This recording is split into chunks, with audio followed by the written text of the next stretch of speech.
Welcome back guys, कैसे आप सभी लोग। स्वागत है आप सभी का एक और नई वीडियो में। आज की इस वीडियो में हम लोग करने वाले हैं 8th NCERT math chapter 9 algebraic expressions and identities की एक्सरसाइज 9.1 का दी एंड। जय गाइस, बिल्कुल सही सुना आपने। हमने लास्ट वीडियो में, अगर आपने नहीं देखा होगा तो मैं आपको बता देता हूँ, हमने देखा था कि हम इस एक्सरसाइज को सॉल्व कैसे कर सकते हैं। सारी चीज़ें पढ़ ली थी हमने कि क्या जो जो इस एक्सरसाइज को सॉल्व करनी समझनी ज़रूरी है। अगर आपने वो वीडियो अभी तक नहीं देखा है तो जाके देख लो, link is in the description as well as in the I button. तो please check it out and let's start the exercise. if you are excited leave a like and बाकी अब शुरू करते हैं हम हमारे एक्सरसाइज को।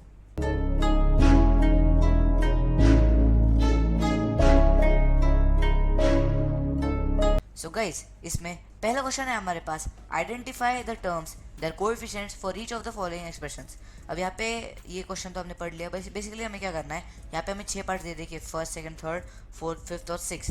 तो हमें बेसिकली क्या करना है, इन पार्ट्स में से जो इन पार्ट्स के टर्म्स है और जो कोएफिशिएंट्स है वो हमें ढूंढ के निकालना है। अगर आपको नहीं पता टर्म्स क्या होते हैं, टर्म्स बेसिकली एक एक्सप्रेशन के ये होते हैं, बेसिकली पार्ट समझ लो, टुकड़े समझ लो, एक एक्सप्रेशन के टर्म्स कहलाते हैं। एंड कोएफिशिएंट मतलब उन टुकड़ों के नंबर्स, बेसिकली उन टुकड़ों में जो नंबर्स प्रेजेंट होते हैं ना, उन्हें कहते हैं हम कोएफिशिएंट्स। देखिए आप ज़रा डिटेल में देख लेते हैं और समझ लेते हैं कि क्या मैं आपको बताने की कोशिश कर रहा हूँ। सो जिसका आंसर होगा हमारे पास, यहाँ पे मैंने एक टेबल बना लिया है टर्म्स एंड कोएफिशिएंट्स का। यहाँ पे हम लिखेंगे सारे टर्म्स और यहाँ पे लिखेंगे हम सारे कोएफिशिएंट्स। अब यहाँ पे लोग लाइन वाइज भी कर सकते हैं, फर्स्ट के लिए फर्स्ट, सेकंड के लिए सेकंड, लेकिन मैं ऐसा कर रहा हूँ क्योंकि ये कम स्पेस खाता है। तो देखते हैं हम लोग। तो इसमें हमारे पास फर्स्ट जो पार्ट था वो था 5xyz² माइनस 3yz। अब इसमें हमारे पास टर्म्स होंगे 5xyz² और माइनस 3yz, मतलब माइनस 3zy, वो एक ही बात है। पर माइनस 3yz लिखो तो भी चल जाएगा आपका काम। और इसमें कोएफिशिएंट हो गया हमारे 5 और -3। अब यहाँ पे आप टर्म्स जिन जिन लोगों ने वो वीडियो देखा आपको उनको पता होगा कि टर्म्स होते क्या है। अब यहाँ पे आप कहोगे कि ये माइनस 3yz कैसे आएगा, ये बस 3zy आएगा ना। मतलब बेसिकली क्या होता है, अब यहाँ पे इसका तो कोई प्रॉब्लम नहीं, लेकिन एक एक्सप्रेशन में जो टर्म्स होते हैं, समझ लो हमारे पास एक्सप्रेशन है a माइनस बी प्लस सी। तो यहाँ पे इस एक्सप्रेशन में जो b की जो साइन होगी ना, b मतलब b है पॉजिटिव है या नेगेटिव है, वो डिटर्मिन होगा a के बाद की जो साइन होगी उस पर। मतलब बेसिकली b की साइन उसके लेफ्ट साइड में होगी। मतलब a माइनस बी, माइनस है ना, तो मतलब b नेगेटिव है, और प्लस और c की साइन डिटर्मिन होगी उसके लेफ्ट हैंड पे, मतलब पॉजिटिव। ठीक है, और a तो हमारा ऐसे भी यही होगा ना, फिर पॉजिटिव, अगर उस पर माइनस नहीं लगा होगा तो। बेसिकली वैसे ही यहाँ पर भी होता है। हमारे पास एक्सप्रेशन था 5xyz² माइनस 3zy। तो यहाँ पे 5xyz² के पहले तो कोई साइन है नहीं, मतलब डिफॉल्ट वो प्लस पॉजिटिव समझा जाता है, और 3zy के पहले माइनस है इसलिए वो नेगेटिव हो जाएगा। इसलिए हमारे पास आ जाए 5xyz² और माइनस 3zy टर्म्स। एंड जिसकी मैंने आपको बताया था, कोएफिशिएंट बेसिकली न्यूमेरिकल फैक्टर होता है एक टर्म के। तो यहाँ पे 5xyz² में 5 है और इसमें है -3, तो इसलिए हमने ऐसे लिख दिया। अगला पार्ट है हमारे पास 1 + x + x²। अब इसका आंसर होगा हमारे पास, टर्म्स है इसमें 1x एंड x² और कोएफिशिएंट्स है 1 1 1। अब यहाँ पे टर्म्स हम आपको पता चल गए होंगे। हमारे पास एक है 1, फिर है x और फिर x²। x और x² अलग है, तो प्लीज़ डोंट आप कमेंट्स में मत कहना कि गलत समझा दिया। X but x and x² अलग होता है। x मतलब ओनली x इंटू 1, और x² मतलब x इंटू x। ठीक है, तो ये है हमारे टर्म्स। और कोएफिशिएंट्स में जैसे कि मैंने आपको बताया था, 1 का तो 1 ही रहेगा ऑब्वियसली। अब मैंने जैसे कि आपको बताया था, अगर कभी कभी ये नहीं हो क्या बोलते, वेरिएबल्स के साथ नहीं होते कोएफिशिएंट्स, तो एट दैट टाइम आपको क्या करना है, अगर वो जो ये क्या बोलते हैं, वो जो वेरिएबल है वो पॉजिटिव है, उसके पहले कोई माइनस साइन नहीं है, माइनस कुछ नहीं है, तो उसे इंटू 1 कर दोगे, आपके पास ऑटोमेटिकली कोएफिशिएंट आ जाएगा जो कि होगा 1। लेकिन अगर माइनस होगा, अगर ये होता -x, ठीक है, 1 - x + x², तो यहाँ पे आप -1 करते हैं और आपको पता चलता था कि इसका ये हो जाता है, ये है कोएफिशिएंट -1, तो इसलिए हमारे पास आ गया 3 1 1 1। ठीक है, थर्ड पार्ट है हमारे पास इसमें 4x² y² minus 4x² y² z² plus z²। अब इसमें कितने टर्म्स है, बेसिकली इसमें है हमारे पास 3 terms, 4x² y² minus 4x² y² z² and then plus z²। ठीक है, अब यहाँ पे हमारे पास थर्ड में कोएफिशिएंट 4, फिर -4, इसका जैसे कि आप देख पा रहे हैं वो 14 लग रहा होगा, मैंने गलती से उसमें 1 लिख दिया, -1 लिख दिया। इसलिए एक्चुअली वो -4 है, लेकिन मैंने गलती से -1 लिख दिया।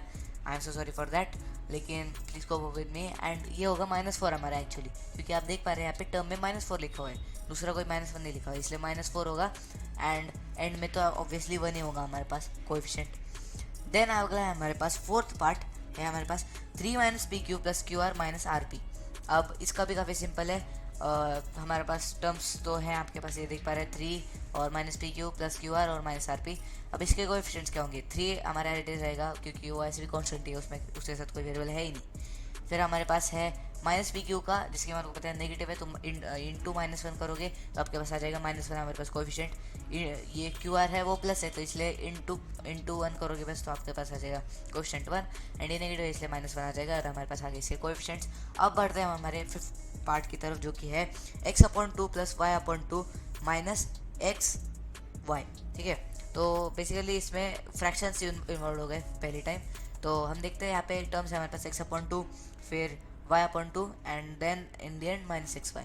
तो यहाँ पे x/2 का होगा 1/2, ठीक है, क्योंकि 1 × 1/2 × x/2 होगा ना, तो 1 × x होता है 1x, मतलब x/2 बेसिकली हो जाता है ना, समझ रहे हो ना तुम क्या क्या कहने की कोशिश करो मैं।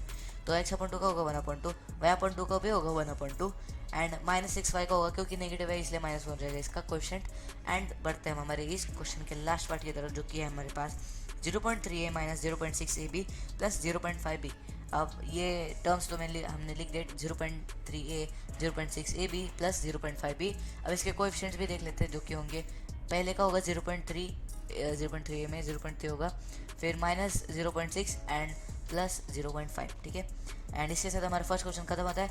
बढ़ते हैं हमारे अगले क्वेश्चन की तरफ, जो कि है classify the following polynomials as monomials, binomials, trinomials.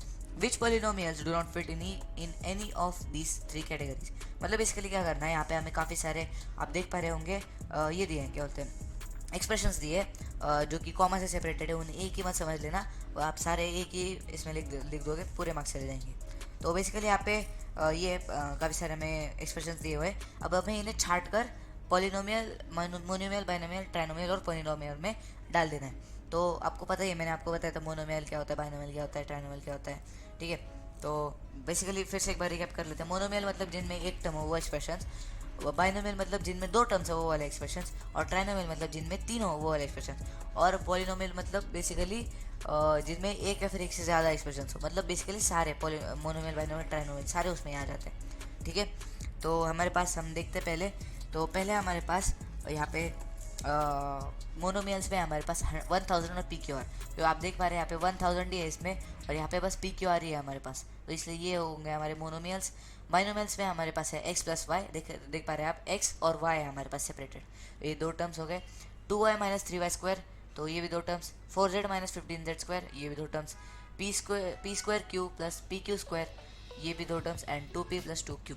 So guys, इसमें हमारे पास अब ट्राइनोमियल्स है 7 + y + 5x। अब यहाँ पे आप देख पा रहे हैं 3 टर्म्स है हमारे पास, 7y और 5x। और फिर हमारे पास ट्राइनोमियल्स में है 2y - 3y² + 4y², ठीक है। देखो इसमें भी है हमारे पास 3 टर्म्स।